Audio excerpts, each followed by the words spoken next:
નમસ્કાર. પાન કાર્ડમાં કોઈ ભૂલ સુધારવી પહેલાં તો આ એક માથાનો દુખાવો ગણાતો હતો, સાચું ને? પણ હવે એવું બિલકુલ નથી. ચાલો આપણે આખી પ્રોસેસને બહુ જ સરળ રીતે સમજીએ અને જોઈએ કે આ કામ હવે કેટલું આસાન થઈ ગયું છે.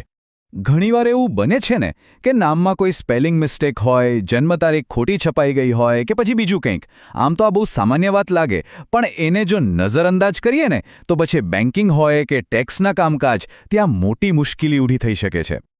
પણ સારા સમાચાર શું છે ખબર છે? હવે એ લાંબી લાંબી લાઈનોમાં ઊભા રહેવાની કે સરકારી ઓફિસના ધક્કા ખાવાની કોઈ જ જરૂર નથી. આ બધું જ કામ હવે ઓનલાઈન ઘરે બેઠા આરામથી પતી જશે.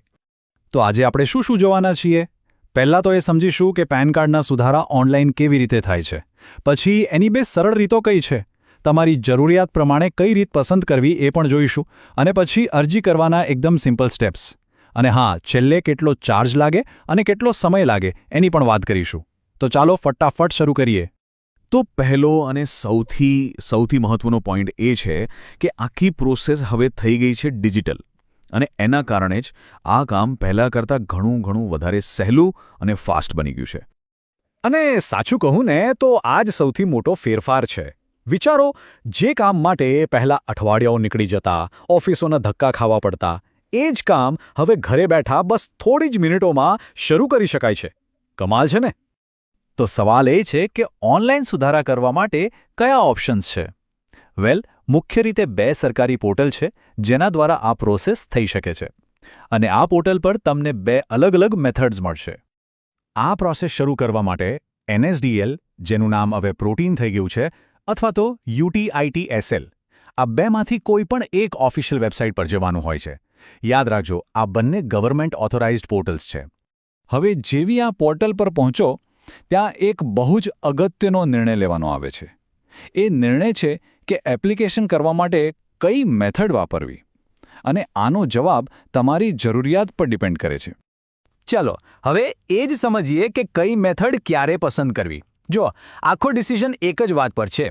તમારે ખાલી નામ, સરનામા જેવી ડિટેલ્સ બદલવી છે કે પછી તમારો ફોટો અને સિગ્નેચર પણ અપડેટ કરવા છે. અહીંયા આ બે ઓપ્શન્સ વચ્ચેનો ફરક સમજવો બહુ જ જરૂરી છે. જુઓ, પહેલું છે eKYC. આ એકદમ પેપરલેસ છે, OTPથી કામ ચાલે. આમાં તમારો ફોટો અને સહી સીધા આધાર કાર્ડમાંથી જ આવી જાય છે. અને બીજું છે e-સાઇન. આમાં તમને નવો ફોટો અને નવી સહી સ્કેન કરીને અપલોડ કરવાનો ઓપ્શન મળે છે. તો સિમ્પલ વાત શું છે? જો ફોટો કે સહી નથી બદલવા, તો આંખ બંધ કરીને eKYC ઓપ્શન લઈ લો. એ સૌથી ફાસ્ટ અને સહેલો રસ્તો છે. eKYCની સૌથી મોટી ખાસિયત જે એની સિમ્પ્લિસિટી છે. અહીં કોઈ ડોક્યુમેન્ટ કુરિયર કરવાની ઝંઝટ જ નહીં.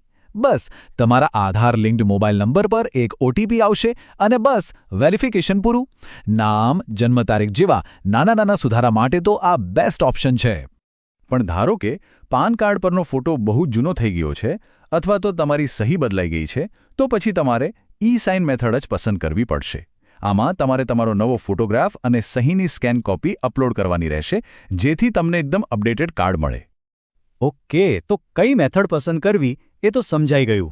હવે ચાલો આગળ વધીએ અને જોઈએ કે આ પ્રોસેસને પ્રેક્ટિકલી કેવી રીતે કરવી. આખી એપ્લિકેશન પ્રોસેસ એટલી સીધી અને સરળ સ્ટેપ્સમાં છે કે તમને નવાઈ લાગશે. પ્રોસેસ એકદમ સિમ્પલ છે. સ્ટેપ 1, વેબસાઇટ વિઝિટ કરો. સ્ટેપ 2, એપ્લિકેશન ટાઈપમાં changes or correction in existing PAN data select કરો. સ્ટેપ 3, અને આ ઇમ્પોર્ટન્ટ છે, જે પણ ડિટેલ સુધારવી હોય, જેમ કે નામ કે જન્મ તારીખ, એની બાજુના બોક્સ પર ટિક કરીને સાચી માહિતી ભરી દો. અને છેલ્લું સ્ટેપ, ઓનલાઈન પેમેન્ટ કરી દો. બસ કામ પૂરું. એપ્લિકેશન તો સબમિટ કરી દીધી, પણ પછી શું? હવે બે સૌથી જરૂરી સવાલોના જવાબ. આ કામ માટે ખર્ચો કેટલો થશે અને નવું પાન કાર્ડ ઘરે આવતા કેટલો ટાઈમ લાગશે? ચાલો જાણીએ. જો તમારે ભારતમાં જ ફિઝિકલ પાન કાર્ડની ડિલિવરી જોઈતી હોય તો એનો ખર્ચ લગભગ 107 રૂપિયાની આસપાસ આવે છે. અને હા, આ પેમેન્ટ તમારે એપ્લિકેશન કરતી વખતે જ ઓનલાઈન કરવાનું હોય છે. એકવાર તમારી એપ્લિકેશન અને પેમેન્ટ બધું બરાબર થઈ જાય પછી સામાન્ય રીતે 15થી 20 દિવસનો સમય લાગે છે. બસ એટલા દિવસમાં તમારું નવું, એકદમ કરેક્ટેડ પાન કાર્ડ તમારા રજિસ્ટર્ડ એડ્રેસ પર પહોંચી જશે. તો ચાલો આખી વાતને એકદમ ફટાફટ રિવાઇઝ કરી લઈએ. Point number 1, PAN card correction હવે ઓનલાઈન અને બહુ જ સહેલું છે.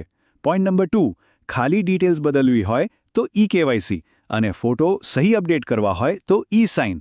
પોઈન્ટ નંબર 3 પ્રોસેસના 4 સિમ્પલ સ્ટેપ્સ છે વિઝિટ, સિલેક્ટ, ફિલ અને પે. અને છેલ્લે ખર્ચ લગભગ ₹107 અને ટાઈમ 15-20 દિવસ. એકદમ ક્લિયર, રાઈટ? આ આખી સરળ પ્રોસેસ આપણને એક બહુ જ મહત્વની વાત યાદ અપાવે છે કે આપણા બધા જ ફાઇનાન્શિયલ ડોક્યુમેન્ટ્સને હંમેશા અપ ટુ ડેટ રાખવા કેટલું જરૂરી છે. કારણ કે નાની લાગતી ભૂલો પણ ભવિષ્યમાં મોટી મુશ્કેલીઓ ઊભી કરી શકે